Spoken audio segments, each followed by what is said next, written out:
Hey everyone, welcome back to Real Talk, the podcast where I break down films, give honest reviews, and sometimes suffer through them so you don't have to. I'm your host Josh, and today we're talking about a film that, well, let's just say it's a prime example of just because you can doesn't mean you should. That's right, we're diving into 2002's Kung Pao Enter the Fist. A film that took the concept of martial arts parody, cranked it up to 11, and while simultaneously tripping over its own feet. If you've never seen it, imagine taking an old obscure kung fu movie from the 70s, redubbing all the dialogue with ridiculous one-liners, adding some weird CGI gags, and sprinkling in a cow that does kung fu. Yes, you heard that right, a karate fighting cow.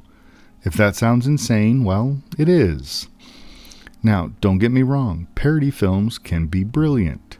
Movies like Airplane and Spaceballs nailed the art of spoofing entire genres. And Dead Men Don't Wear Plaid took this idea and did it really well. And even something as ridiculous as Kung Fu Hustle managed to balance absurd humor with impressive martial arts action. But Kung Pao? Well, let's just say somewhere between the poorly animated gags and the endless repetition of the same joke, it starts to feel less like a parody and more like maybe you just have a fever and you're hallucinating and it's a bad dream you regret having. Anyways, here's the game plan for today. We're going to take a look at the bizarre backstory of this film, and it has one. We'll break down some of its more memorable moments, and I'll let you know whether Kung Pao is actually worth your time or if it should have just stayed a fake trailer like it originally was. Spoiler alert, probably should have stayed a trailer. Buckle up, folks. This is going to be, well, it's just going to be a ride.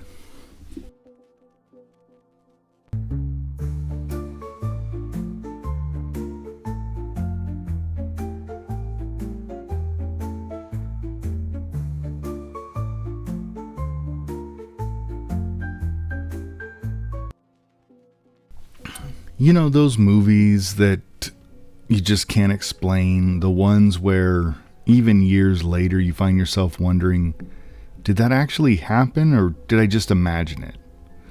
Well, Kung Pao Enter the Fist is exactly that kind of movie. It's a bizarre mix of old school kung fu, absurd comedy, and early 2000 CGI that doesn't just break the rules of filmmaking. It seems to not even know that rules exist. This is a movie that features a kung fu master fighting a cow. A cow that is animated in early 2000 CGI doing slow motion Matrix style flips. It has characters whose mouths are dubbed completely out of sync on purpose. And at the center of it all, Steve Oedekerk, a man best known for writing Ace Ventura: When Nature Calls and Barnyard, not even good movies, who somehow convinced a studio to let him superimpose himself into a 1976 Hong Kong martial arts movie and completely rewrite its story. But the big question is, does this wild anything goes approach actually work? Or is it just a collection of weird ideas mashed together with no real substance? Well, that's what I'm here to find out. So let's start with the basics. What exactly is Kung Pao Enter the Fist? Well, the film was released in 2002, written, directed, starring Steve Oedekerk. And when I say starring, I mean literally starring. He inserts himself into an old Hong Kong martial arts film called Tiger and Crane Fist from 1976. He replaces the original lead with his own green screen performance. But he didn't just stop there. He also dubbed over every single character's dialogue, even the female characters, which if you've seen the movie results in some interesting voice choices. Now, if you're familiar with old school martial arts flicks, you already know that they often suffered from bad English dubbing. Oedekerk takes that concept, cranks it way up. Characters talk while their mouths clearly aren't moving. Others will be completely silent while their lips are flapping away. And then Of course, there's the Chosen One, the main character played by Oedekerk himself, who is inexplicably able to beat up an entire army of bad guys using only his index finger. Oh, and did I mention the villain's name is Betty? Yes, the ultimate evil martial arts master in this movie is named Betty. If that doesn't tell you everything you need to know about the film's tone, well, I don't know what will. The whole concept here is essentially one giant parody of martial arts films. But instead of just making fun of them, it becomes one, except with a self-aware, fourth wall breaking sense of humor that constantly reminds you that none of this is supposed to make any sense. So why am I covering Kung Pao? Well, this movie has always had a strange reputation. It's the kind of film that seems like it should be cult classic material. It's got ridiculous, quotable lines, completely off-the-wall sense of humor, and a concept so bizarre that it almost demands attention. And if you're a fan of absurdist comedy, well, Kung Pao feels like it was tailor-made for you. It has moments that are so stupid, they loop around back to possibly looking like genius. The kind of humor where you know it's dumb, but you can't help laughing anyway. It's like the filmmakers took every ridiculous trope from martial arts movies and exaggerated them to the point of insanity. But does that actually make it good? And that's the tricky part. You see, Kung Pao is one of those movies that either you love or absolutely hate. I can't really find an in-between. Some people saw it as a brilliant send-up of martial art films, a masterpiece of nonsense. Others, like me, see it as one long, unfunny joke stretched way too thin. But I can't really blame either side. The movie throws so much weirdness at you, so fast that it's almost overwhelming. 1 minute you're watching a Matrix-style kung fu battle. The next, the CGI cow is doing karate, and then suddenly the main character is having an extended fight scene with a literal baby. Yeah, that really happens. It's the kind of movie that makes you question if you're still in reality or if you've somehow slipped into an alternate dimension where this is what qualifies as entertainment.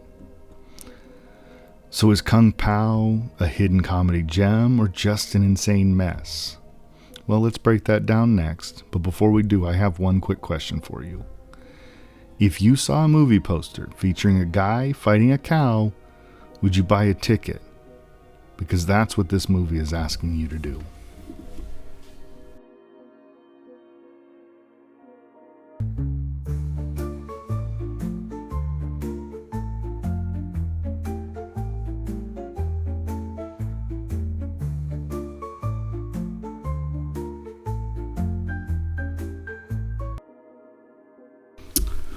Alright, so let's take a look at the plot and some scenes and see if this film holds up or if it gets lost in its own nonsense. Let's break it down. At the heart of Kung Pao is the Chosen One, played by Steve Oedekerk, who is out for revenge against the evil Master Pain. But don't be fooled by the typical revenge-driven plotline. This movie turns everything on its head. After the villain is unexpectedly renamed Betty, the film takes a wild, zany detour into absurdity. It blends martial arts action with some off-the-wall comedy in a way that, I've never seen before. Along the way, our hero encounters some truly bizarre characters, the Kung Fu cow fighting the way only a CGI cow could fight, and the one-breasted warrior who somehow manages to be both intimidating and completely ridiculous. And you can't forget Betty's sidekick, a villain with henchmen so tiny they could easily be mistaken for a bad punchline. The film is this non-stop roller coaster of strange encounters, surreal situations, and moments that are just jaw-dropping and baffling. Now, it's a movie that never takes itself seriously even for a second. Every fight scene, every gag, and every character seems to exist solely to push the limits of how far, I say filmmakers, but Steve Oedekerk can take the absurdity, and sometimes it works, but most of the time it just falls flat and leaves us wondering if they went maybe just too far. Still, Kung Pao thrives on its own quirky energy and carves out a niche where ridiculousness reigns supreme.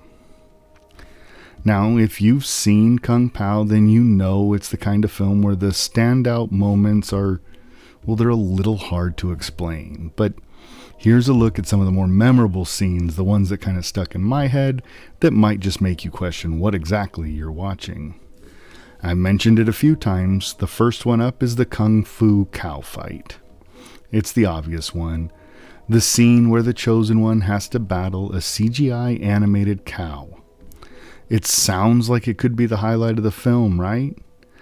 And it would be if the fight didn't just drag on for what feels like forever. The CGI is, I think, deliberately bad, and it adds to the layers of ridiculousness. But unfortunately, the joke, it's just not as funny as it sounds. It's one of those moments where maybe you chuckle once, and then you feel the weight of the drawn-out absurdity. It's a fight scene that should be hilarious, but ends up feeling more exhausting than entertaining. And then Betty's evil laugh scene. So let's talk about Betty, the villain who has the distinction of being both sinister and really over-the-top goofy. When Betty, formerly known as Master Pain, lets out her evil laugh, it's supposed to be menacing, except it just ends up being ridiculous. And here's where the movie plays with repetition. The laugh, already just absurd, gets repeated over and over, stretching the joke to its absolute limits. It's one of those moments where you can feel the writers or Steve Oedekerk pushing the joke until it turns into a bizarre kind of like comedic endurance test. You'll either laugh or cringe, but either way, it really is memorable in just its sheer ridiculousness. And then there's the wee oo scene, and if you've seen the film, you know what I'm talking about. There's a fight scene where a character starts making these high-pitched siren noises for what, I mean, it feels like an eternity, and it's a joke that won't stop. In theory, it's probably a fun, silly little gag. In practice, though, it becomes just unbearably repetitive, and it's one of the moments that makes you think, okay, I get it. Can we just move on now? But I guess that's the charm, or for me, the lack thereof, of Kung Pao, because it's trying to thrive on this over-the-top humor that overstays its welcome. It's the kind of joke that, for better or worse, really sums up the entire movie. Something starts funny but quickly veers into the realm of absurdity that can either make you laugh or just make you check your watch.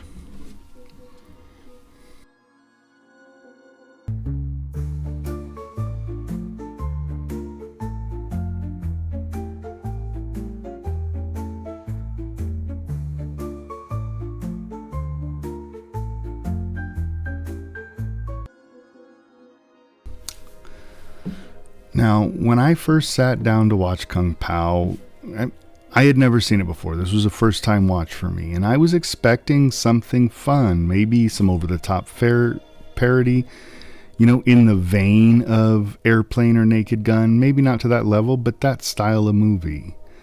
But what I got, well, it wasn't quite what I had in mind. So let's take a look at what works, what doesn't, and whether Kung Pao truly stands up as a comedy classic or if it's just better left as a curiosity. So, the real talk. What do I think? So before I get into it all, let me preface this by saying I am not a comedy snob. I love a good dumb comedy. Give me Airplane, Hot Shots, or The Naked Gun any day. Any Mel Brooks comedy. What those films have going for them, though, is that the jokes come at you fast and each scene feels like a burst of laughter. And even the dumbest moments feel carefully crafted with cleverness and timing. But Kung Pao Enter the Fist, well, it's got its moments, but unfortunately it feels more like someone took one decent joke and stretched it into an entire 80-minute movie. And trust me, you start to feel every minute of that stretch. Don't get me wrong, this is the type of movie that could be fun if you're watching it with a group of friends, laughing at just how ridiculous everything is. I would highly recommend a few drinks in hand, but there's a lot going on about its sheer absurdity that could make it amusing background watch at a party. But on its own, it's just painful. The movie relies heavily on that oddball, random humor, and at times you just sit there wondering if the writers ran out of ideas and decided to just repeat the same gag over and over. So while it definitely does have a unique vibe, the entertainment value here is really hit or miss kind of situation. As for the story, well, it's not exactly winning any awards for complexity. The plot is almost non-existent, and calling it a story feels a bit generous. It's more like a loose framework, a skeleton, if you will, of a kung fu movie, onto which they've slapped a bunch of wacky sound effects and oddball dubbing. The film's core concept is that the main character, the chosen one, embarks on a quest for vengeance against an evil kung fu master, but the story barely holds up under the weight of all the zany antics thrown into the mix. Honestly, the biggest problem with the storytelling is that the humor, which initially feels like it could be fun, just gets really old really fast. The whole dubbing gag is funny for about 2.5 minutes, and I'm being generous there. It's one of those jokes that could work in small doses. If you're familiar with the kind of absurd humor that makes you laugh out loud just because it's so out of left field, but when that's all the movie has to offer, well, that's when the cracks start to show. You realize that instead of creating something with depth, they've essentially just used the same gag over and over again like a crutch. The slapstick humor is fun for a minute, but when it doesn't evolve or change, it's just repetitive. So what's the final verdict? Kung Pao has a few moments of brilliance buried under layers of randomness. But overall, I'm giving it a 2 out of 10. There are a handful of jokes that land, sure, but for the most part, the humor just misses the mark. And what could have been a hilarious 5-minute skit or a fun mock trailer somehow got dragged out to an exhausting 80 minutes. It's a film that could have worked much better as a short, like a Saturday Night Live type skit. But as a full-length movie, it ends up being more annoying than entertaining. You've probably seen parodies like this done before, but better. Like the one I mentioned at the top of the show, Dead Men Don't Wear Plaid with Steve Martin, it's this movie done in a good way.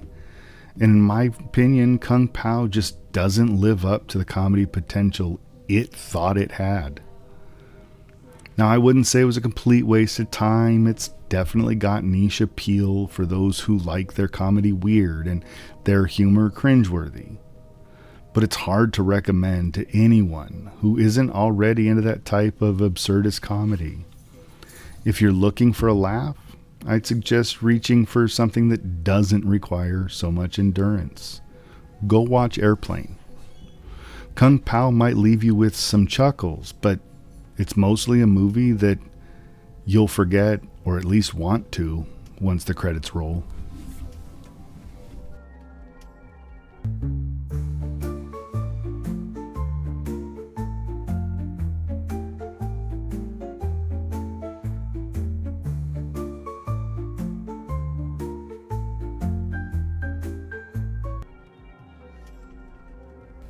And there you have it. My take on Kung Pao Enter the Fist. It's definitely a movie that's not afraid to stand out. Whether it made you laugh, cringe, or scratch your head, I'd love to hear your thoughts. Do you agree with my take, or do you think I missed the mark? Feel free to share your thoughts with me. I'd love to get into some fun debates or just hear what you think. And don't forget, if you enjoyed the episode, give it a like, hit subscribe, and share Real Talk with your friends. I mean, hey, we got a pretty good thing going here, right? The more the merrier. And if you've got a movie you want me to dive into, I'm all ears. Reach out to me on Instagram, Threads, and Blue Sky at Real Talk. Or, old-fashioned, shoot me an email, therealrealtalk@gmail.com. Do you have a cult classic? A hidden gem? Or maybe a movie you think I'll totally rip apart? Don't be shy. Throw it my way. Now, as for what's next, honestly, I'm not entirely sure yet. I've got a few ideas floating around, but I want to keep things exciting for both you and me. And that's where you come in. If you've got a movie or a theme in mind that you think would make for a great episode, hit me up. I'm always looking for inspiration. Who knows? Your suggestion might just be the next one on the chopping block. All right, folks. That's all for today's episode. But as always, I'll be back again soon with more movie madness. But until then, remember, keep watching, keep loving, and keep those reels rolling. We'll talk to you soon.